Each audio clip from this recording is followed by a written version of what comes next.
Sur ces entrefaites, le corps commença à se corrompre et à exhaler des odeurs repoussantes. L'éloignement qu'il éprouvait pour lui s'en accrut et il souhaita de ne plus le voir. Alors s'offrirent à ses regards 2 corbeaux qui se battaient. L'un d'eux finit par étendre mort son adversaire, sur quoi celui qui restait vivant se mit à gratter le sol jusqu'à ce qu'il eusse creusé un trou, y déposa l'oiseau mort et le couvrit de terre.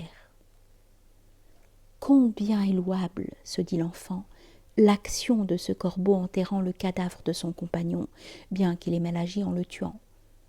Et moi, je dois, à plus juste titre, m'acquitter de ce devoir envers ma mère. Il creusa donc une fosse, y déposa le corps de sa mère et le couvrit de terre. Puis il continua de méditer sur cette chose qui gouvernait le corps, et il ne se rendait point compte de sa nature. Mais examinant tous les individus d'entre les gazelles, il leur voyait la même forme extérieure et le même aspect qu'à sa mère, et il ne pouvait s'empêcher de penser que chacune d'elles devait être mue et dirigée par une chose semblable à celle qui avait mue et dirigé le corps de sa mère. Il fréquentait les gazelles, et il éprouvait pour elles une grande affection à cause de cette ressemblance.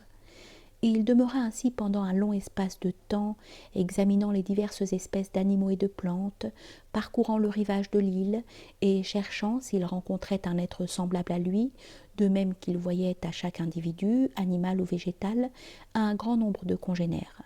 Mais il n'en trouvait aucun. D'autre part, il voyait que la mer entourait l'île de tous côtés et croyait qu'il n'existait pas d'autre terre au monde. Un jour, il arriva que le feu prit dans des broussailles de férules par voie de frottement. Quand il l'aperçut, ce fut pour lui un spectacle effrayant, un phénomène de nature inconnue. Il s'arrêta longtemps devant lui, saisi d'étonnement, mais il ne laissa pas d'en approcher peu à peu. Il constata la lumière éclatante du feu, son action irrésistible, par laquelle il se communiquait à tout objet auquel il s'attachait et le convertissait à sa propre nature. L'admiration que le feu lui inspirait, jointe à la hardiesse et à la force de caractère dont Dieu l'avait doué, le portèrent à étendre la main vers lui pour en prendre. Mais dès qu'il toucha, il lui brûla la main et il ne put s'en emparer. Il eut alors l'idée de prendre un tison que le feu n'avait pas gagné en entier, le saisit par le côté intact pendant que l'autre était incandescent, et réussit de la sorte à l'emporter vers le lieu qui lui servait d'abri. C'était un antre profond qui lui avait convenu comme demeure. Il ne cessa d'entretenir ce feu avec de l'herbe sèche et du bois sec. Il était assidu auprès de lui nuit et jour, tant il l'appréciait et l'admirait. Mais c'est surtout la nuit qu'il se plaisait en sa compagnie, parce qu'il lui remplaçait la lumière et la chaleur du soleil. Il éprouvait pour lui un grand amour, et le considérait comme supérieur à toutes les choses qui l'entouraient. Voyant toujours la flamme se dresser verticalement et tendre à monter, il acquit la conviction que le feu était du nombre des substances célestes qu'il apercevait. Il expérimentait l'action du feu sur toutes les choses en les y jetant, et il le voyait en venir à bout, tantôt vite, tantôt lentement, suivant que le corps qu'il y jetait avait une disposition plus ou moins forte à brûler. Or, parmi tous les objets qu'il jetait dans le feu pour en éprouver la puissance, il se trouva divers animaux marins que la mer avait déposés sur le rivage. Lorsqu'ils furent rôtis et que leur odeur se répandit, son appétit en fut excité. Il y goûta, trouva cela bon et prit ainsi l'habitude de manger de la chair. Il étendit le procédé aux autres animaux, terrestres et marins, et il y devint habile. Son attachement s'en accrut pour le feu, auquel il devait de nouveaux aliments excellents. Enfin, ce grand amour que lui inspirait la merveille de ses effets et la grandeur de sa puissance, l'induisit à penser que la chose disparue du cœur de la gazelle, qui l'avait élevée, était de même substance ou quelque chose du même genre. Il était confirmé dans cette pensée par cette constatation que les animaux ont de la chaleur pendant toute leur vie et deviennent froids après leur mort, et cela toujours sans exception, et aussi par la grande chaleur qu'il constatait en lui-même dans sa poitrine, à l'endroit correspondant à celui où il avait pratiqué une ouverture dans le corps de la gazelle. Il lui vint donc à l'esprit que peut-être, s'il prenait un animal vivant, s'il lui ouvrait le cœur et s'il examinait la cavité qu'il avait trouvée vide en l'ouvrant chez la gazelle, en cet animal vivant, il la verrait occupée encore par la chose qui s'y trouve logée, et s'assurerait si elle est de même substance que le feu, si elle possède ou non de la lumière et de la chaleur. Il s'empara donc d'une bête, la garrotta, et lui ouvrit le corps comme il avait fait à la gazelle. Arrivé au cœur, il s'attaqua d'abord au côté gauche, l'ouvrit, et en vit cette cavité remplie d'un air vaporeux, semblable à un brouillard blanc. Il y introduisit le doigt, et il y trouva une chaleur si intense qu'elle faillit le brûler.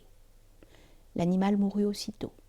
Dès lors, il fut certain que cette vapeur chaude était chez cet animal le principe du mouvement, que dans le corps de tout autre animal, il y en avait une de semblable, et qu'aussitôt qu'elle quittait l'animal, l'animal mourait. Il éprouva ensuite le désir d'explorer tous les membres et organes des animaux et d'en étudier l'arrangement, les positions, le nombre, le mode d'assemblage des uns avec les autres, de rechercher comment cette vapeur chaude leur est fournie et leur donne la vie, comment se conserve cette vapeur pendant tout le temps qu'elle subsiste, par quels moyens elle s'entretient, comment il se fait que sa chaleur ne se perde point. Il poursuivit sans relâche la solution de tous ces problèmes, en faisant sur les animaux des vivisections et des dissections de cadavres. Et il ne se lassa pas dans ses investigations et ses réflexions, jusqu'à ce qu'il eût acquis dans toutes ces questions une science égale à celle des plus grands naturalistes. Il connut avec évidence que tout individu d'entre les animaux, bien que multiple par ses membres et organes, par la variété de ses sensations et de ses mouvements, est un grâce à cet esprit qui a pour origine un centre unique, d'où il part pour se distribuer dans tous les membres ou organes, qu'ils ne sont tous pour lui que des serviteurs ou des instruments, et que le rôle de cet esprit dans le gouvernement du corps est comparable au rôle qu'il jouait lui-même dans le maintien des instruments, dont les uns lui servaient à combattre les animaux, les autres à s'en emparer, les autres à les disséquer. Ce dont il se servait pour la lutte étaient les uns des armes défensives, les autres des armes offensives. De même, ces instruments pour s'emparer des animaux étaient destinés les uns aux animaux aquatiques, les autres aux animaux terrestres. De même, enfin, les outils qui lui servaient à disséquer étaient propres les uns à trancher, les autres à briser, les autres à perforer. Le corps humain, unique, manie ces instruments de diverses manières, selon l'usage auquel chacun d'eux convient, et selon les fins qu'il permet d'atteindre. De même, est unique cet esprit animal. Quand il se sert de cet instrument, l'œil, son acte est la vision. Quand il se sert de cet instrument, l'oreille, son acte est l'audition. Quand il se sert de cet instrument, le nez, son acte est l'odoration. Quand il se sert de cet instrument, la langue, son acte est la gustation. Quand il se sert de la peau et de la chair, son acte est le toucher. Quand il se sert d'un membre, son acte est un mouvement.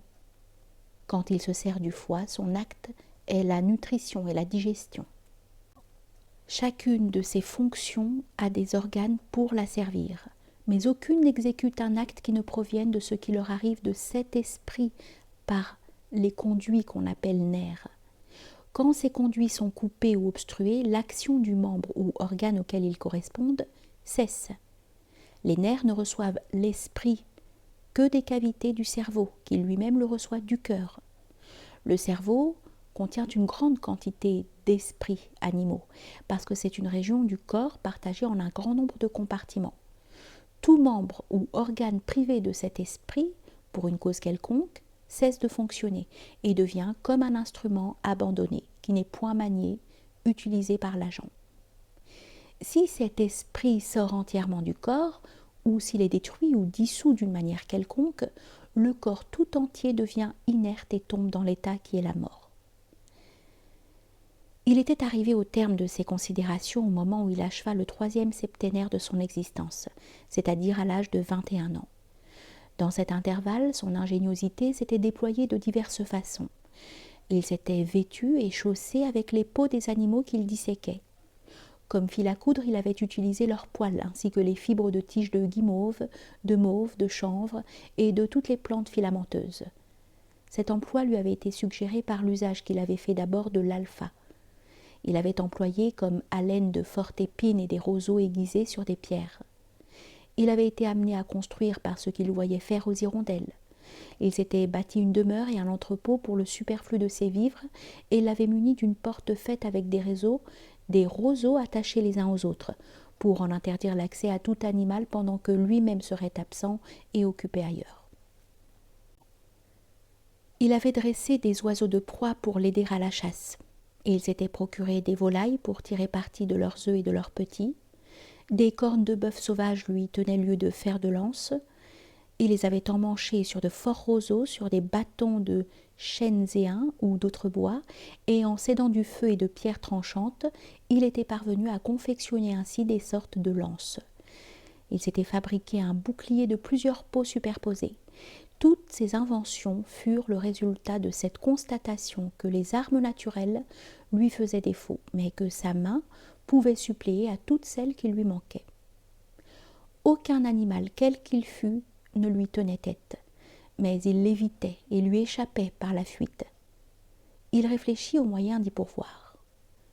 Et il ne vit rien de mieux pour y arriver que d'apprivoiser des animaux rapides à la course et de se les attacher par une nourriture qui leur convint, de manière à pouvoir monter sur leur dos et poursuivre ainsi les animaux de toute espèce.